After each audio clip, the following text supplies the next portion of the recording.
Welcome, my name is Justin Coffey, and I'm a former algebra teacher from Dodge City High School. And in 2016, I was named Kansas Teacher of the Year. And at that point, I had zero interest in becoming an administrator. But I also served as an education consultant for Southwest Plains Regional Service Center. And that allowed me to be in a lot of school buildings and just see lots of different leadership styles. And it helped me see the impact that building leaders have on the culture and success of a school. And so that led me into this pursuit of becoming a building leader, a building administrator. So currently I am the assistant principal at Ulysses High School in Ulysses, Kansas. And I wanted to share with you today kind of my reflection on the e-portfolio that I've created. So let's go ahead and get started. I want to start off by talking about my goals.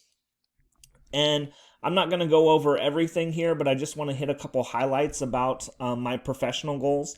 In the short term, my goal is to be a learner. I'm wanting to learn from mentors, from professional organizations, and from my experience to just learn to lead in the most effective way. Learning about myself and how I am as a leader and how I can get better.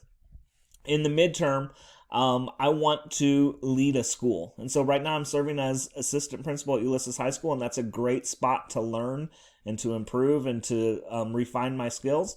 But eventually I want to be the building leader of a school. So that's kind of in my 6 to 10 year plan. And then eventually my long-term goal is to help mentor like-minded people who have the same vision for schools in Kansas. On a personal note, one of the things that I'm really excited about is I have a podcast, and I really look to push the evolution of education with that podcast. So I have a partner who does it with me. Her name is Jennifer Farr, and she's a teacher in Junction City. And we just interview great teachers from around the country and from around the state of Kansas to talk about education. So my short-term goal is to continue to use that platform to advocate for education and changes to education. Also, I have a great family. I've been married for 18 years. I've got 2 great kids, and we love to travel to national parks. So my long-term goal is to visit all the national parks with my family. Okay, so let's move into my leadership philosophy. And again, I'm going to spare you from just reading this word to word, but I just want to hit on a few of the key points of my leadership philosophy. My first key point is that relationships matter. And so my leadership philosophy is to build great relationships with students, with teachers, with families, with the community. And that involves time. And it involves listening. And so I think it's one of my strengths is to build relationships, but I think it's a core tenet of great building leadership. Another thing is I believe in a shared vision. And so a vision provides focus for the school district or for the school, and creating a shared vision creates buy-in from all the stakeholders, from students, from teachers, from community, from families.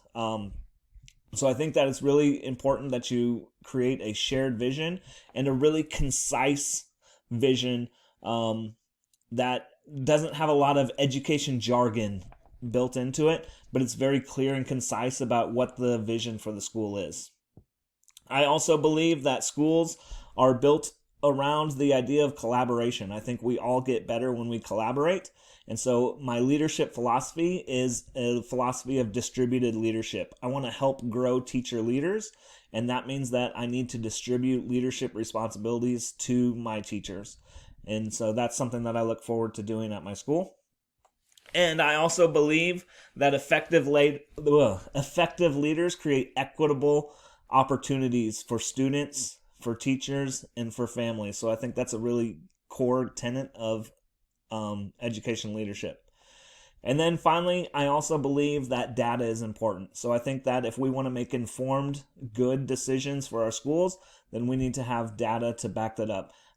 It doesn't all have to be quantitative data. We can have qualitative data also, but I think it's really important to not just make random decisions, but to make very informed decisions based on the data.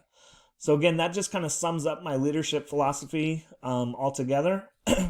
And this is something that has developed through my coursework and through my experiences. So I feel good about my leadership philosophy. I'm going to go ahead and skip my program of study and move on to my resume. And there's not much to see here other than kind of my goal is to obtain a leadership position that would allow me to leverage my teaching, my management, and relationship building skills in order to create a positive, lasting impact on a generation of students and teachers in Kansas. I should also mention that I'm a transition to teach teacher, and so I used to work in the business world, and almost 10 years ago now, I transitioned over to education, and I did my transition to teach through Fort Hays State, and it was a great experience, and I learned a lot. And so anyways, I have some business management experience, and I hope that that helps me with my education experience to become a good building leader. Okay, I'd like to move on to my annotated bibliography, and I have to say that originally I was not excited about this portion of my e-portfolio, but I'm a nerd and I like reading articles about education, so it wasn't too bad. I just kind of got to do what I always do. And again, I'm not going to hit every single one of these articles, but I want to talk about the one that had the most impact on me. So let me scroll down and find it here. But it was one about vision. It was one about vision. Let me find it. I apologize. I think it might be the next one here. Here it is. This article from Education Week called "Do You Know Your School's Vision? Tips on Making a Meaningful Mission Statement." To me, this was the best article that I read out of my annotated bibliography. And it talked about the school's vision and creating a shared vision and how it provides focus for teachers, for students, for families. And it really talked about having a concise vision. And so, like I talked about in my leadership philosophy, I think it's really important to have a vision to help steer the direction of the school. And so this article just really hit home to me. It gave some good examples of both business vision statements and school vision statements and talked about how to create a great vision statement. So this was my favorite article that I read. I got a lot out of it. It's definitely something that I have bookmarked on my computer to go back to. But it just matches with my leadership philosophy and was a really good read. Okay, let's talk about some of the activities. And again, I don't have time to talk about every single activity, but within my district activities, let me see, here we go. The favorite one that I did, and this is one that we did recently, but was creating our continuous learning plan amid the COVID-19 crisis. One of the roles that we had to do as a building leadership team was find resources for our students.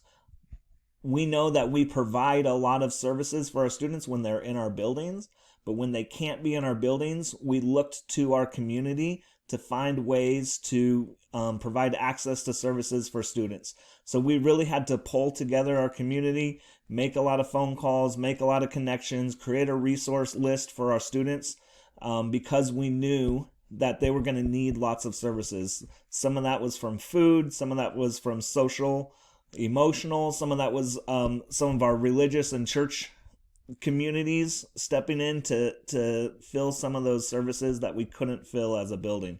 So it was one thing to figure out the content, but it was a whole nother thing to figure out some of the services that we normally provide in school and finding ways that our community could help fill those services. So that was a super important activity that we did as a building team.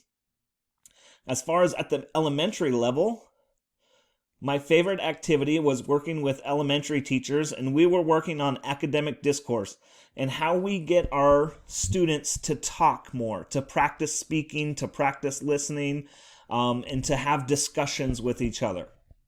And so I served as a consultant and taught teachers some different techniques. We practiced those different techniques, and then I went around and observed teachers using those techniques and gave them constructive feedback on how they could improve their instruction. So the video that I included here is a first grade classroom, and they are using a technique called stir the pot to create academic discussions and academic discourse in a first grade classroom. So that was a lot of fun to me, and I always enjoy helping teachers improve their instruction.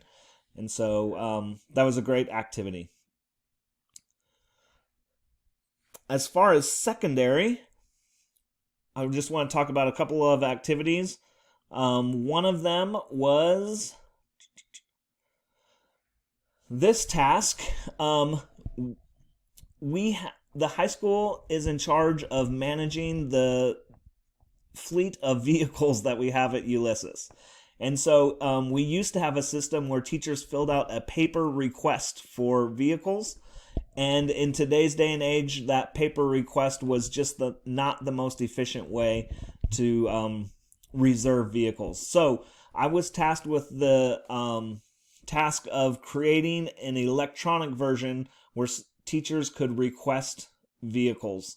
And so I created a Google form. This is just a quick screenshot of the parts of the Google form that I created. But the Google form takes the information about when they need the vehicle and how many people are traveling and those types of questions.